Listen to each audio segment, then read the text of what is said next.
예, 안녕하세요. 최바월 전사입니다. 아, 오늘부터 특강 마지막까지 이제 종교개혁에 대해서 같이 나누려 합니다. 오늘은 이 종교개혁의 뒷배경이 되는 어떻게 이 사건이 터졌고 또 루터는 어떻게 개입이 됐고, 다음 주는 루터와 쥐빙글리를 같이 살펴보도록 하고, 마지막 주에 이제 칼빈과 또 종교개혁 후에 이제 일어났던 경건 운동에 대해서 같이 나누려 합니다. 기도하고 이제 시작하도록 하겠습니다. 아버지, 오늘도 함께 해주셔서 주님 저에게 주시옵고, 또 이 종교개혁을 통해서 주님께서 어떻게 역사하셨는지 또 같이 배우고 나눌 수 있도록 주님 인도하여 주시옵소서. 주님 감사합니다. 예수님의 이름으로 기도했습니다. 아멘. 지금 이 보이시는 사진은 이제 루터가 그 95개 항의문을 이제 그 비텐바르크 그 성당에 게시하고 사람들이 보고 있는 그 광경을 묘사하고 있습니다. 지난주에 저희가 그 르네상스 당시 때 교회의 모습을 잠깐 봤었는데요. 크게 이제 두 사건을 제가 같이 나눴었는데, 하나는 이제 바빌론의 포로가 되었었던 교회의 모습, 프랑스 그 왕권의 억압을 받고 그 프랑스 왕권 안에서 이제 교회가 교회의 어떤 그런 것들도 다 간섭을 받았어야 했던 때가 있었고, 또 교황이 두 가지로 두 명으로 나뉘고 세 명으로 나뉘어지면서 교회가 점점 그 권력을 잃어가고 교회가 점점 사람들에게서 신뢰를 잃어가고 있었던 모습을 제가 같이 나눠드렸습니다. 이제 그 교회에 대해서 조금 더 설명을 하고 싶은데요. 이때 당시에 그 카톨릭 교회는 성직자들의 부패가 아주 심했던 때였습니다. 이제 그 관습 중에 하나가 이제 시몬이라고 해서 성직자의 직분을 사람들에게 사고 파는 관습이 있습니다. 이제 돈을 받으면 그들에게 성직자의 직분을 주는 그런 악행의 그런 관습이 있었는데, 이제 문제가 이 성직자들은 공부를 한 사람들도 아니고 그저 교회에 들어와서, 어찌 보면 이 사람들도 교회에 들어와서 돈을 받고 얻고 싶었던 그런 사람들이었던 것 같습니다. 그래서 직분을 팔고 사고 또 그 사람들은 또 다시 파는 그런 관습이 있었고, 또 많은 성직자들이 독신주의적 삶을 무시하고 결혼을 하고 아이를 갖는 그런 사건들도 많이 있었습니다. 심지어는 교황 자체들도, 교황 그 사람들도 아이를 갖는 그런 모습을 많이 배우게 됩니다. 또 수도원에서 그 배움과 가르침이 이루어지지 않았고, 또 물질주의가 만연을 했고, 귀족과 부자들이 교회의 높은 자리들을 차지하는 그런 이 교회의 그런 모습들이 역사를 통해서 많이 알 수가 있습니다. 이미 그 르네상스 시기를 지나오면서 많은 사람들이 교회가 개혁이 된다고 주장을 했었고, 또 지난주에 이제 이라스머스처럼 교회가 이런 모습으로 변화를 해야 된다고 그렇게 주장하는 사람들도 많았지만, 이 종교개혁을 이끌 수 있는 그런 사람은 아직 나타나진 않았습니다. 이제 루터가 나타나서 어떻게 그 종교개혁을 시작을 했는지 오늘은 그 뒷배경을 알아보도록 할 예정입니다. 일단 그 가장 직접적으로 이 종교 개혁에 직접적으로 영향을 끼쳤던 게 이제 이 교황의 면제권에 대한 것인데, 제가 이 면제권에 대해서 면제부에 대해서 잠깐 설명을 드리도록 하겠습니다. 이 면제부 또는 다른 이제 말로 하면은 면벌부라는 그런 단어가 있는데, 이 면제부는 연옥과 관련된 관련된 것입니다. 그러니까 어떤 죄를 사해 준다는 것보다는 연옥에서 구원을 해준다라는 그런 의미가 있는데요.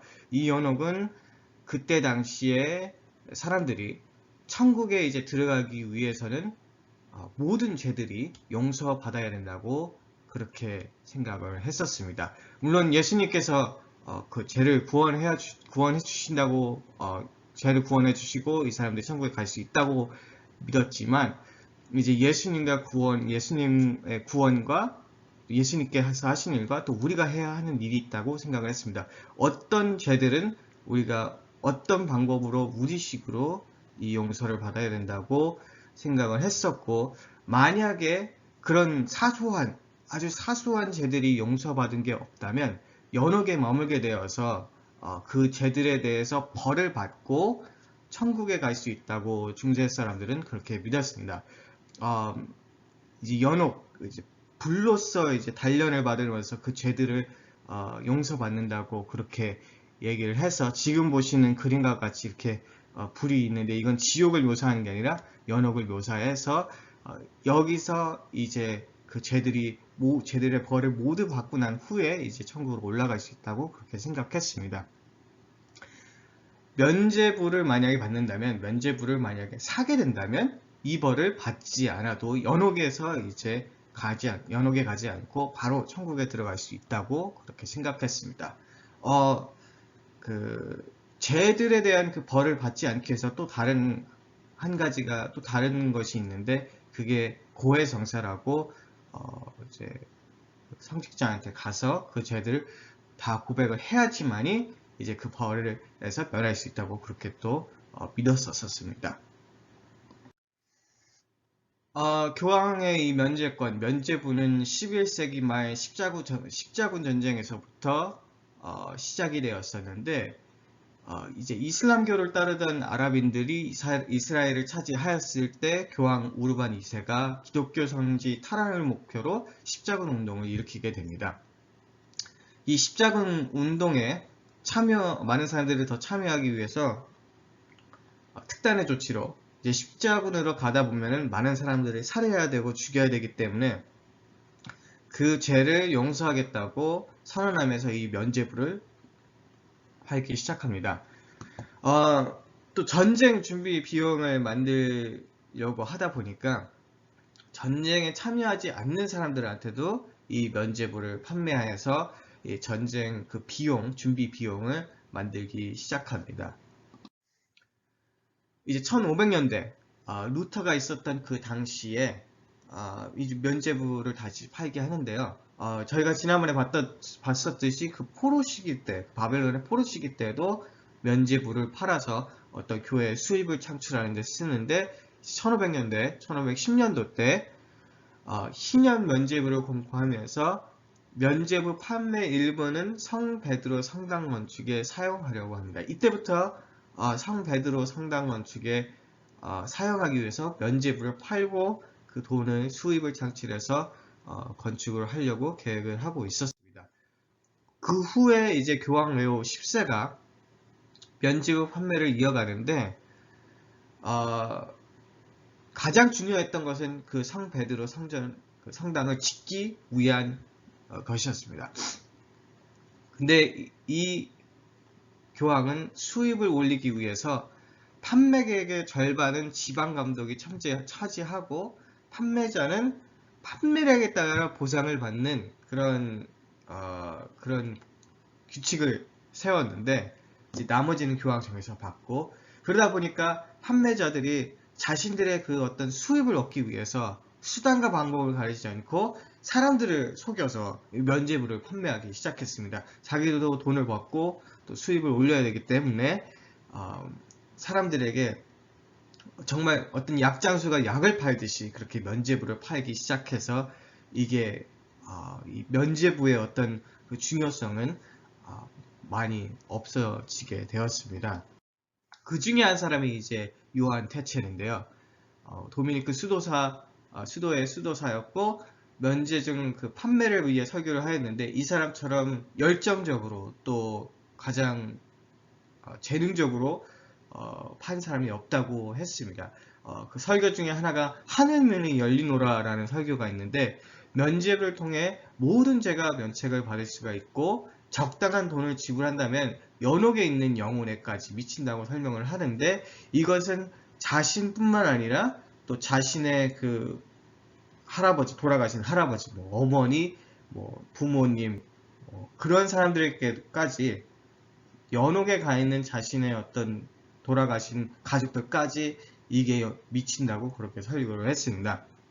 그래서 사람들이 태첼에게서 면죄증을 사면서 더 이상 회개를 하지 않아도 된다고 믿게 되었는데, 이 사람을 찾기 위해서 다른 나라에서 그 사람을 찾기 위해서 다른 나라에서 건너와서 찾아와서 이 사람에게 면죄권을 사는 그런 사건들도 있었습니다.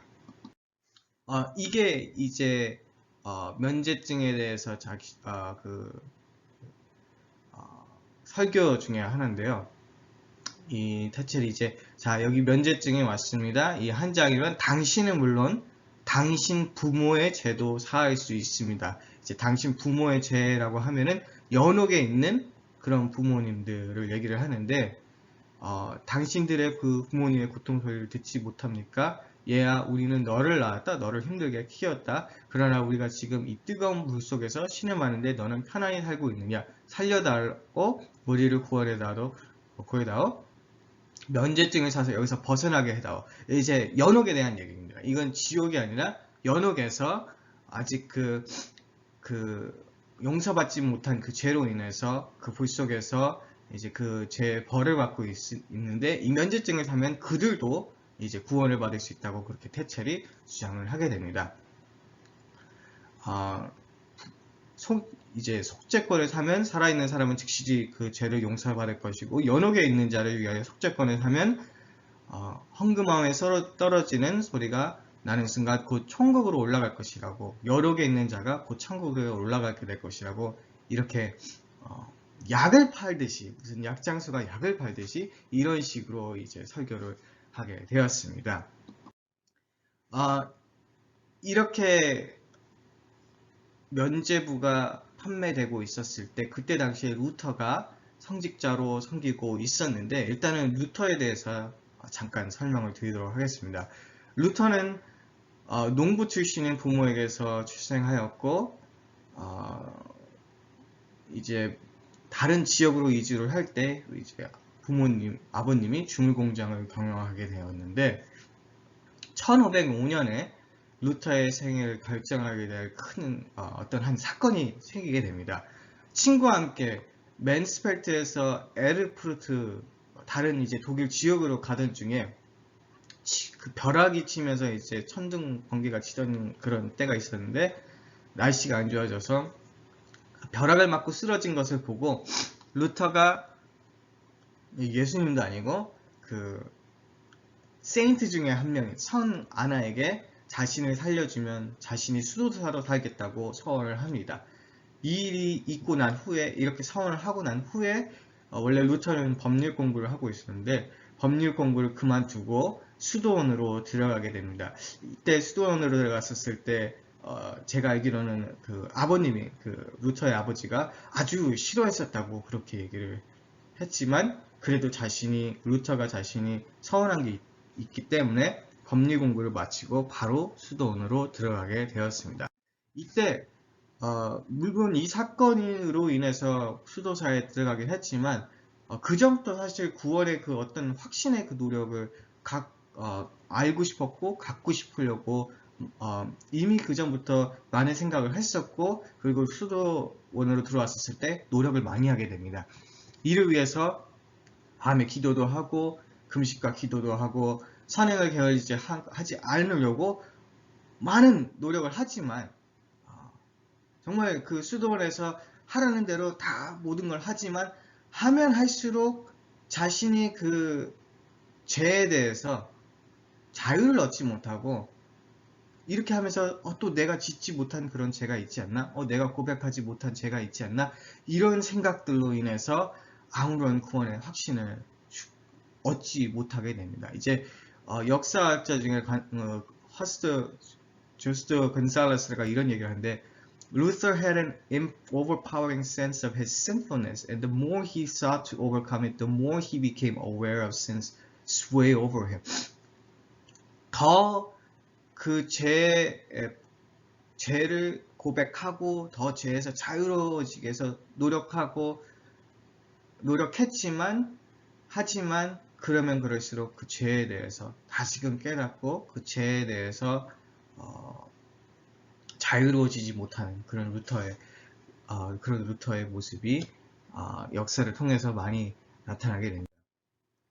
이제 이렇게 자기가 죄에서 자유로워지지 못하고 있었을 때 루터의 어떤 그 멘tor 조언자가 중세 영성주의를 한번 공부하라고 권한을 합니다. 영성주의는 이제 하나님께로 가는 새로운 길을 제시하였는데 하나님만 사랑하면 된다고 주장을 하게 됩니다. 하나님만 사랑하면 된다고 주장을 합니다. 하지만 루터는 자신이 하나님을 사랑하는 게 쉬운 게 아니라는 것을 깨닫게 됩니다. 또 다른 그 역사학자 조스 고잘레스가 이렇게 얘기하는데 If God was like his father and his teachers who had beaten him to the point of drawing blood, how could he love such a God? 만약에 하나님이 자신의 아버지나 아니면 자신의 그 선생님들이나 이 사람들이 자신을 때려서 그 피가 날 정도로 때린 그런 하나님이라면 내가 어떻게 그 하나님을 좋아하겠느냐. 사실 루터와 아버지와의 관계가 그렇게 좋지는 않았습니다. 그래서 루터가 하나님을 아버지를 생각하고 아버지를 사랑하라 그렇게 얘기를 하면은 루터에게는 자신과 그 아버지의 그 좋지 않았던 그 관계가 떠오르기 때문에 하나님을 사랑하는 게 그렇게 쉽지는 않았습니다. 결국 루터는 자신이 하나님을 사랑하는 대신 미워하고 있음을 깨달았고 그리고 어느 한순간에도 자신이 하나님을 미워한다고 그렇게 대놓고 사실은 얘기한 적도 있었습니다. 이렇게 루터가 구원의 확신을 얻지 못하고 또 하나님을 사랑할 수도 없었을 때에 이 당시에 그 자신이 속해 있던 그 수도원 장의 권유로 비텐바르 그 교수가 되고 성경을 연구하며 강의를 시작하는데 성교 연구를 통해서 로마 카톨릭 교회의 그 전통적인 가르침에 대해서 의심을 품게 됩니다. 그리고 로마서 1장 17절 이 말씀을 읽는 중에서 큰 깨달음을 얻는데 이 내용입니다. 나는 바울의 로마서를 이해하려고 갈망하였다. 근데 하나님의 의라는 표현만은 도무지 이해할 수 없었다. 나는 그것이 하나님께서 의로우시고 불의한 자들을 심판하심에 있어서 의로우시다라는 그런 의미인 줄로 생각했다. 나는 주야로 생각하다가 드디어 하나님의 의라는 것은 은혜와 긍휼을 통하여 하나님이 주시는 의, 예수, 복음을 의미하는 것이다. 또 우리가 그의 복음을 믿을 때 하나님이 주시는 의로 말미암아 된다는 것을 깨닫기 시작하였다. 그러므로 로마서 1장 17절의 의미는 복음은 하나님께서 하나님의 의를 우리에게 능동적으로 계시하시고 그 의를 통해서 하나님의 긍휼하심을 따라 신앙이라고 하는 방법으로 우리를 의롭게 하신다는 뜻이다라는 것을 깨달았다. 그 후로 나는 다시 태어나는 느낌을 받았으며 크게 열려진 문을 통하여 바로 천국으로 들어가는 듯 했다. 결국 이 의는 우리가 얻는 게 아니라 하나님께서 우리의 그 신앙을 통해서 하나님이 우리를 의롭게 하신다는 그런 뜻을 깨닫게 되었습니다. 자기의 노력이 아닌 하나님을 믿음으로써 그 의를 얻는 것이라고 루터는 이제 로마서 1장 17절을 통해서 깨닫게 되었고 그 후로 다시 이렇게 태어나는 느낌을 바람으로 천국으로 이제 들어갈 수 있는 죄에서 자유로워지고 하나님께 더 나아갈 수 있는 그런 루터가 그런 자신이 되었다고 루터는 여기서 고백하고 있습니다. 이제 1500년 17년 마태복음 11장 22절 25절 말씀을 본문으로 면죄증에 대해서 설교를 시작하게 됩니다. 루터도 이 면죄에 대해서 잘못됐다는 것을 깨닫게 됩니다. 개인적으로 자기가 깨달은 게 있기 때문에 이걸 생각했었을 때 면죄증에 대해서 설교하는 걸 들었을 때 뭔가 문제가 있다고 뭔가 문제가 있다고 깨닫게 되면서 이제 사람들에게 설교를 하게 되고 더 나아가서 마이센, 프랑크르프, 짜이츠, 뭐 주교, 뭐 여러 대주교들, 또 주교, 또 다른 성직자들에게 그 면죄부의 부당성을 지적하는 편지를 보냅니다. 그러니까 95개조의 항의문을 쓰기 전에 이미 많은 사람들한테 이 면죄증은 잘못됐다라고 그렇게 주장을 하면서 그 사람들이 자기의 주장을 들어주고 이제 얘기를 하고 토론을 하고 싶었던 그런 마틴 루터는 그렇게 원했었지만 그 누구도 그 마틴 루터에 대해서 귀를 기울이지 않았고 또 답하지도 않았습니다. 결국 이제 95개조 항의문을 작성을 하는데 그래도 이제 이 교회 문에 붙이기보다는 먼저는 이제 대주교에게 사본을 보내서 이걸 좀 들어달라 요구를 하게 됩니다. 하지만 아무런 응답이 없자 더 강력한 방법으로 더 자기의 주장을 또 알리기 위해서 1517년 10월 31일 정오 비텐바르크 성곽교회 앞에 게시를 하게 됩니다.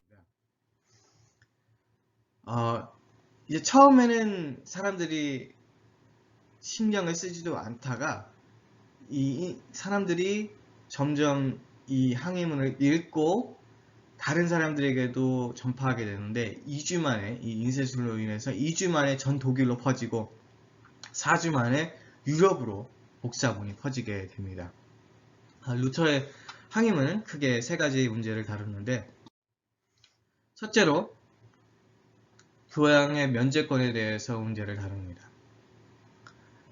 이때 루터가 사실은 교황에 대해서 교황이 사실 나중에 가서 교황이 이제 적그리스도라고 그렇게 주장을 하지만 지금 이 당시에 루터는 사실 95개조 항의문을 보게 되면 교황에 대한 어떤 그 리스펙트라든지 아니면 그 교황에게 겸손하게 사실 그 어프로치를 하면서 이 면죄권에 대해서 다시 생각하게 해달라 그런 어떤 부탁을 드리는 어떤 요청을 하는 그런 95개조 항의문이라기보다는 95개조 요청문, thesis라고 생각하시면 될 것 같습니다.